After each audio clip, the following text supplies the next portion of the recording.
جو امراء ہیں وہ اپنی حیثیت کے مطابق بنائیں، جو متوسط طبقے والے ہیں وہ اپنی حیثیت کے مطابق بنائیں، جو نچلے طبقے والے ہیں وہ اپنی حیثیت کے مطابق، اپنے ملازموں کو، اپنے قریبی رشتہ داروں کو، اپنے دوست احباب، محلے دار، اپنے ارد گرد پڑوسی، سب کا خیال کریں۔ اگر کچھ نہیں کر سکتے تو اتنا کرنے کی کوشش کریں کہ جس سے ان کے لیے یہ بندوبست ہو جائے کہ ان کے گھروں کے اندر نئے کپڑے نہیں لے سکتے تو سیویاں پہنچ جائیں، وہ بھی عید منائیں، اور ان راتوں کو بڑا قیمتی راتیں سمجھیں، قرآن سے اپنے تعلق کو جوڑیں، قرآن و حدیث کی طرف رجوع کریں۔ اللہ تبارک و تعالی ہمارے لیے آسانیاں اور راحتیں پیدا فرما دے۔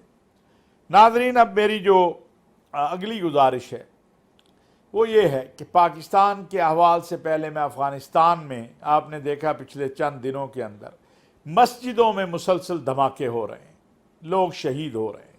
یہ ہمارے ساتھ بھی ہوا، ابھی ہوا 1 ماہ پہلے۔ جو لوگ اللہ اکبر کی صدا بلند کرنے کے لیے مسجد میں گئے، جو لوگ اللہ کے آگے سجدہ ریز ہونے گئے، جو رمضان کا روزہ رکھ کر گئے، جو نماز کے لیے گئے، ان کو نشانہ بنا دیا گیا۔ کوئی دین اس کی اجازت نہیں دیتا، اور دین اسلام تو بڑا واضح ہے کہ من قتل نفسا بغیر نفس او فساد فی الارض فکأنما قتل الناس جميعا۔ جس نے کسی ایک انسان کو، مسلمان کو نہیں، مومن کو نہیں، انسان کو قتل کیا، اس نے پوری انسانیت کو قتل کیا۔ ومن احیاها فکأنما احیا الناس جميعا۔ جس نے کسی ایک انسان کو زندگی دی، اس نے پوری انسانیت کو زندگی۔ بڑا کرب ہے، دکھ ہے، افسوس ہے جو کچھ افغانستان میں ہو رہا ہے۔ پاکستان نے ہمیشہ، اور پاکستان کے علماء اور مشائخ نے یہ بات میں ہمیشہ کہتا آیا ہوں کہ کہیں پر بھی بے گناہ انسانیت کا قتل ہو، پاکستان کے علماء، مشائخ، حکومت، عوام نے اس کی مذمت کی ہے۔ اللہ تعالیٰ افغانستان میں امن اور استقرار دے، پاکستان میں امن اور استقرار دے۔ ہم بھی متاثر ہوتے ہیں، پاکستان کا امن افغانستان سے وابستہ ہے، افغانستان کا امن پاکستان سے وابستہ ہے، ہم بھی اس سے متاثر ہوتے ہیں۔ ہم سب کو مل کر جو ہے آگے بڑھنا چاہیے، ہم سب کو مل کر ایک عزم کرنا چاہیے۔ افغانستان ایک آزاد خود مختار ملک ہے، پاکستان ایک آزاد خود مختار ملک ہے۔ ہمیں ایک دوسرے کے ساتھ اللہ الہ الا اللہ محمد الرسول اللہ کی بنیاد پر محبت ہے۔ یہ پاکستان ہے جس نے آج سے 40 سال پہلے اپنے دروازے کھول دیے، پاکستانی عوام نے اپنے ہاتھ کھول کے اپنے سینے کے ساتھ اپنے افغان بھائیوں کو لگایا ہے۔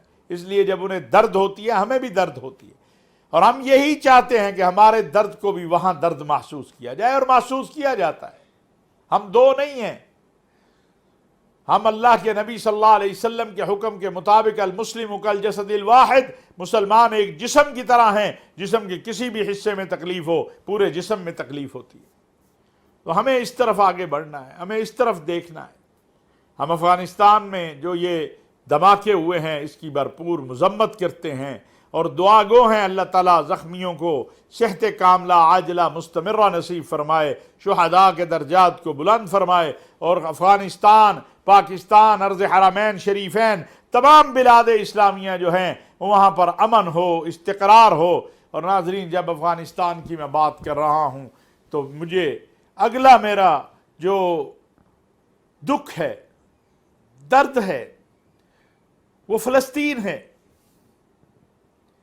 ایک طرف یہاں مسجدوں میں نمازیوں کو شہید کیا جا رہا ہے بم دھماکوں سے، اور دوسری طرف اسرائیلی فلسطین میں الاقصی میں آنے والے نمازیوں پہ بارود برسا رہے ہیں۔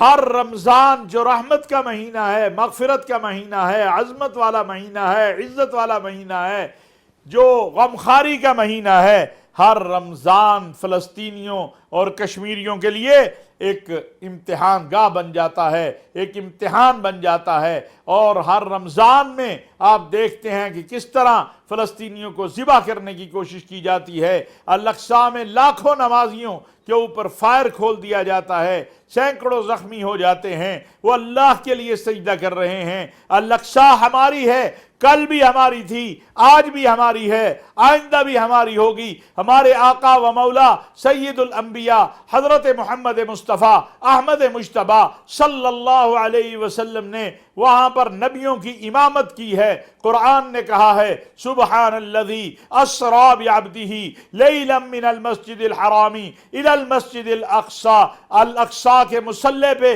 میرے اور آپ کے آقا خاتم المرسلین صلی اللہ علیہ وسلم نے امامت کی ہے، میرے اور آپ کے آقا نے انبیاء کی وہاں امامت کی ہے۔ الاقصی کل بھی ہماری تھی، آج بھی ہماری ہے۔ فلسطین رقبے میں ہم سے دور ہو سکتا ہے، فاصلے میں ہم سے دور ہو سکتا ہے، لیکن ہر مسلمان کا دل اور بالخصوص پاکستان کا دل جو ہے وہ الاقصی اور کے ساتھ ہے، القدس کے ساتھ ہے، فلسطینیوں کے ساتھ دھڑکتا ہے۔ الحمدللہ میں یہ سمجھتا ہوں کہ ہم جس قابل ہیں ہم آواز بلند کرتے ہیں، ہمیں اور آواز بلند کرنے کی ضرورت ہے، اور اسی لیے پاکستان علماء کونسل اور انٹرنیشنل تعظیم حرمین شریفین کونسل کے زیر اہتمام پورے ملک کے اندر عشرہ تعظیم الحرمین الشریفین والاقصی منایا جا رہا ہے۔ علماء، خطباء، مقرر، واعظ اس کے اوپر بیان کر رہے ہیں کہ اس کے اوپر باقاعدہ ایک مہم چلا رہے ہیں کہ ہم مظلوم فلسطینیوں کے ساتھ ہیں، ہم الاقصی کی جو عظمت ہے، الاقصی کی جو حرمت ہے اس کے ساتھ ہیں، اور یہی پیغام حکومت پاکستان کا ہے، یہی پیغام ہماری وزارت خارجہ کا ہے۔ اسلامی تعاون تنظیم بھی اس پہ بول رہی ہے، مملکت سعودی عرب نے بھی اس کے اوپر بڑا سخت جو ہے وہ بیان جاری کیا ہے۔ میں سمجھتا ہوں کہ اس وقت ضرورت ہے کہ امت متحد ہو، امت باہمی اتحاد سے آگے بڑھے، خواہ وہ اسلامی تعاون تنظیم کا پلیٹ فارم ہے یا کوئی اور، لیکن امت کا واحد اور مضبوط پلیٹ فارم جو ہے وہ اسلامی تعاون تنظیم ہے، اور جس کا قیام بھی اس لیے ہوا تھا کہ الاقصی کا تحفظ، فلسطین کی آزادی، ہمیں اس طرف آگے دیکھنا ہے اور اسی طرف آگے بڑھنا ہے۔ اور یہی میری گزارش ہے کہ آپ جہاں پر بھی ہیں جب بھی ہاتھ اٹھائیں الاقصی کو نہ بھولیں، فلسطین اور کشمیر کے مظلوموں کو نہ بھولیں، کیونکہ وہ ہماری دعاؤں اور دعاؤں کے محتاج ہیں۔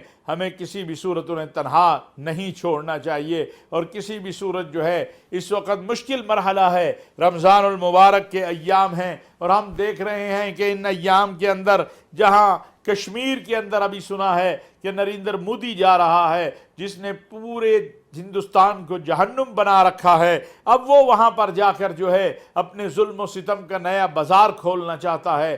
مودی صاحب آپ کا کوئی استقبال نہیں کرے گا مقبوضہ کشمیر میں۔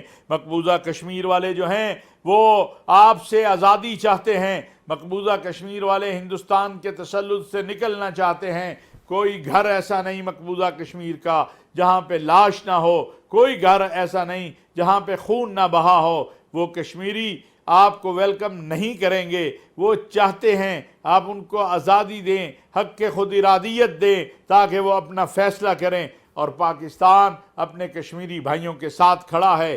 ہم چاہتے ہیں جیسا کہ وزیر اعظم جو ہیں انہوں نے خط لکھا ہے اور کہا ہے کہ آؤ بات کریں، اس خطے کے اندر امن کی ضمانت جو ہے وہ کشمیر کا مسئلہ حل کرنا ہے۔ کشمیر کا مسئلہ حل ہوگا تو باقی بھی مسائل حل ہوں گے۔ ناظرین، یہ چند باتیں تو میں نے جو عالمی حالات ہم دیکھ رہے ہیں اس وقت اس کے حوالے سے آپ کو عرض کی ہیں۔ اب ملک کے اندر جو چیزیں پچھلے ایک آدھ دن میں رونما ہوئی ہیں اس پر بھی میں بات کرنا چاہتا ہوں۔ پہلی بات تو یہ ہے کہ یہ جو ایک بہت بڑا مسئلہ بنا ہوا ہے، ایک مراسلہ آیا ہے، اس مراسلے کے حوالے سے دیکھیے دو چیزیں ہیں۔ ایک وہ مراسلہ، اس مراسلے کے اوپر قومی سلامتی کمیٹی نے اپنا موقف دیا، اس مراسلے کی بنیاد کے اوپر وزارت خارجہ نے امریکی سفارتکاروں کو بلایا، سفارتکاروں کو بلا کر احتجاج ریکارڈ کروایا۔ کیا اس مراسلے میں یہ بات مینشن ہے کہ پاکستان میں سازش کر کے پاکستان کے وزیر اعظم کو ہٹا دیا جائے گا؟ اگر تو یہ بات موجود ہے تو پھر بالکل پوری قوم جو ہے وہ عمران خان صاحب کے موقف کو مانتی ہے، درست ہے۔ لیکن اگر اس میں یہ بات نہیں ہے اور اس میں یہ بات ہے کہ ہماری حکومت عمران خان صاحب سے ناراض ہے، ہماری حکومت عمران خان صاحب کے ساتھ نہیں چل سکتی. ہماری حکومت عمران خان صاحب اگر ہٹتے ہیں تو جو آنے والے ہوں گے ان کے ساتھ تعاون کرنا چاہے گی. تو یہ روٹین کی باتیں ہیں، روٹین کی وہ باتیں ہیں جو قابل قبول نہیں ہیں، جو قابل قبول نہیں ہیں. لیکن ان کو ملک کے اندرونی سیاست کے ساتھ جوڑنے کے لیے شواہد چاہیے جو اس وقت تک تو موجود نہیں ہیں. جہاں تک سفارتکاروں کی ملاقات کا تعلق ہے تو سفارتکار ملتے رہتے ہیں پاکستان میں. اسے جو بھی آپ نام دیں، وہ حزب اقتدار کے لوگوں سے بھی ملتے ہیں، حزب اختلاف کے لوگوں سے بھی ملتے ہیں. کیا کہیں پر کسی سفارتکار نے کسی کو یہ کہا ہے کہ آپ معاون بنیں حکومت کو گرانے میں؟ تو پھر تو ضرور گرفت ہونی چاہیے. اور اگر اس کے بھی شواہد نہیں ہیں تو پھر ہمیں حقائق کی دنیا میں ضرور اس بات کا احساس کرنا چاہیے کہ ہم کر کیا رہے ہیں اور اس کا نقصان کیا ہوگا. حقیقت بات یہ ہے کہ اس ساری مہم سے دو چیزوں سے بہت زیادہ پاکستان کو خارجہ محاذ پر نقصان ہو رہا ہے. ایک اس مراسلے کے حوالے سے، کیونکہ اب کوئی بھی پاکستان کے سفارتکاروں کے ساتھ بات کرتے ہوئے ڈرے گا، خیال کرے گا کہ پتہ نہیں کیا ہونا ہے. دوسرا جو ہے، جو بہت ہی اہم ہے اور بہت ہی ضروری ہے، وہ ہے یہ توشہ خانے کا معاملہ. میں اگرچہ ناظرین اس پہ بات نہیں کرنا چاہتا تھا، بڑی سبکی والی بات ہے. میں آپ کو بتاؤں، مذاق بنے ہوئے ہیں ہم. اب یہاں پاکستان میں شریعت کا نظام تو ہے نہیں، نہ یہاں کوئی عمر بن خطاب ہے، نہ علی المرتضیٰ ہیں، نہ یہ خلافت راشدہ کے دور پہ چلنے والا دور ہے کہ کہا جاتا کہ تمہیں یہ تحائف تمہارے منصب کی وجہ سے ملے ہیں یا تمہاری ذات کی وجہ سے. بلا شبہ منصب کی وجہ سے ملے ہیں. پھر یہ کیوں گنجائش ہے کہ اتنے پیسے دیں اور لے جائیں؟ میں سمجھتا ہوں میاں شہباز شریف صاحب کو اس حوالے سے ایک قانون بنانا چاہیے، سب کو ساتھ دینا چاہیے.